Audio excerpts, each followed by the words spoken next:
Hello, my name is Parker. I use he, him pronouns, and I believe the purpose of this video is to conclude a 30-day video blog challenge that I did not complete, and to share my reflections on the process that I did complete. So, if I'm remembering correctly, I believe I did 12 days of blogging for 10 minutes every day.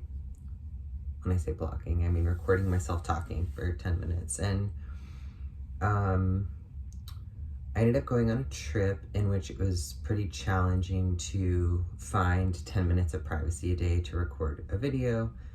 I could have done it. When I missed the first day or two of this like 6-day trip, I kept thinking, oh, I can probably catch up, and and then it did get to a point where I was like, is this more important to me than the way that I'm spending other time? And I decided, no, my hair is wet, I'm distracted. Yeah, and so I kind of was like, I'll just figure it out when I get back. And even though there's definitely a part of me that's like, I failed, like I said I would do something and I didn't do it, I am glad that overall I haven't really, I was gonna say beat myself up about it, but I don't like that phrase, and I said it anyway. I'm trying to use less violent language. But yeah, for lack of a better phrase, and at this moment, I said it already. So I didn't beat myself up about it, and yeah, I learned a lot. And so I've thought about if I want to do it again or start over or continue. And at this moment, I do not want to continue, and we'll see what happens after that. I think there's a few interesting takeaways, and I've thought about this and talked about it some, but I haven't listed concise bullet points or anything to share. But I do think that overall, I'm kind of feeling less interested in sharing details about my personal life on the internet. As a trans person, I generally do value, or have valued, being really visible about that piece of my life on the internet. Maybe not all of it, that, what does that even mean? But just being trans, being a person who exists, that people, especially people who knew me before, especially people in Texas, especially people younger than me, can see that I'm just a person who exists, and maybe they know a trans person now if they didn't before. A big part of that too has to do with my childhood and growing up, and the fact that I didn't know trans people, especially trans mass people, existed until I was in my 20s. There's a lot of things I didn't know. I had a very sheltered life, even though I went to public school and lived in a big city. There's just a lot of things I didn't know, and that was one of them. And not everyone has this narrative, but for me, I did live most of my life up until the past couple of years truly believing that I was in the wrong body, and I didn't quite know it had to do with gender. I just felt like my spirit and soul were separate from my body, and that I was just very aware that that it wasn't my permanent home. And it also felt almost like a mistake, it was just the wrong home. It wasn't a home. Yeah, and it's still kind of hard to believe, honestly. I'm still adjusting to the fact that I don't feel that way anymore. I don't feel that strongly anymore. I do still have a very existential, spiritual perspective on life, and so I don't believe that now I'm home and this body is where I'm meant to live forever. It's no, but I'm fine with being in it, and I want to be on Earth. It's pretty fun. I used to experience a lot of suicidal ideation, and that also, it's not just about being trans, that also had to do with substance abuse and untreated mental health stuff otherwise, and likely neurodivergence. Like, you know, there's so many things I think that contributed to that. And just, yeah, since I've been able to be on gender affirming hormone treatment and get surgery, I'm just, honestly, I'm experiencing some ease, even in like the discomfort of our political landscape. That feels like a very political way to phrase it. And still dealing with all my shit, you know? So yeah, I guess I needed to talk about that. But yeah, anyway, even though I want to like exist publicly as a trans person,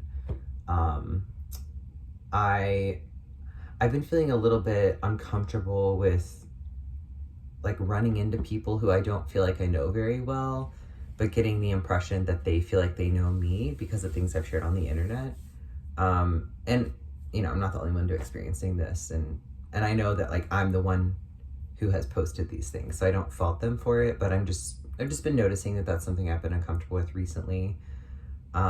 So I've been reining it in, and during this video blog process, you know, I had a couple people mention to me that like, oh, like you should be a TikToker, you should do it on TikTok, and who knows if I would have gotten more views there or whatever, but I don't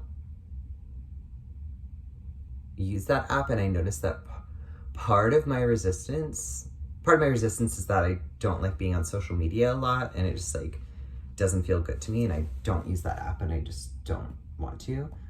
But another part of my resistance is like, I didn't really want a lot of people to see this. Like, even though I'm posting it publicly and I kind of like mentioned it on Instagram a couple times, like I didn't want like a ton of people watching this. So that was, yeah, I haven't quite unloaded that totally, but I did find that speaking uninterrupted for 10 minutes on a regular basis did feel like quite a gift. I do a lot of verbal processing. I do have friends in my life who are willing to hold space for me. I also really, you know, value conversation, so I don't usually... The only other space in my life that I talk uninterrupted for 10 minutes, well, there's 3, I guess, but like one is therapy, which is right now once a week for an hour. And I still don't think I would talk for 10 minutes without like some kind of interruption, but maybe that. I also have a friend who, we exchange voice notes, and often they are on the longer side. I really value that. I really value that somebody is also hearing the other side. And also sometimes I do like, I share my story in recovery spaces sometimes, like not regularly. And sometimes it's for more than 10 minutes, but like just to sit down and blah, blah, blah, blah, like I can see the value in it. So one of my friends suggested that I do it anyway without recording it and without putting it anywhere, just talk for 10 minutes by myself every day. I haven't tried that yet, and we'll see. I also might make more YouTube videos just for myself, because I do think it's kind of a cool,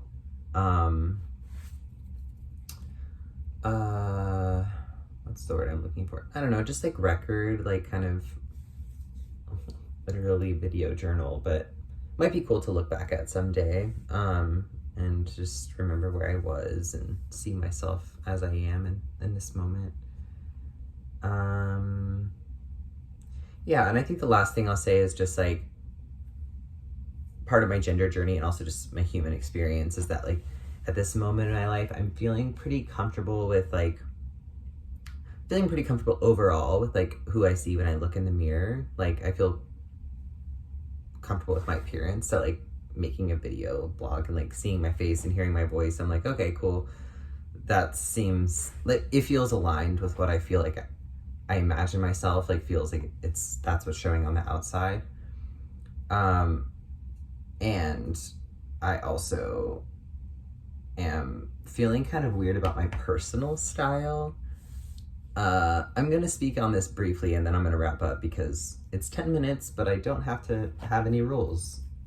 So, yeah, okay, so I love personal style. I think it's a mental health tool. I think choosing an outfit that I feel like confident in or that's fun, that makes me smile, especially that's comfortable to wear is really important to me. Especially as an autistic person, like I think that's very common, but I'm really starting to like honor some of these things that are important to me.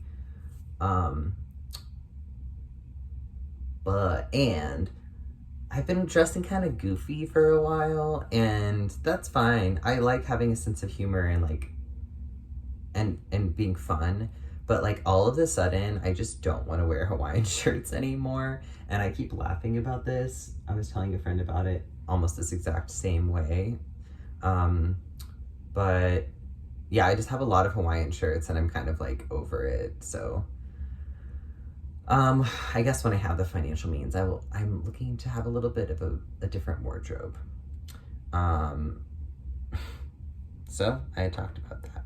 Yeah, okay, I said that was the last thing. So yeah, these are my reflections on the process of doing a little bit of video blogging, vlogging, and yeah, I think the practice of speaking freely and noticing some of my mental blocks around that has been helpful, and I think that like maybe it's something I'll do again. But for now, I'm going to have a more private life experience at this moment because that's what's calling to me.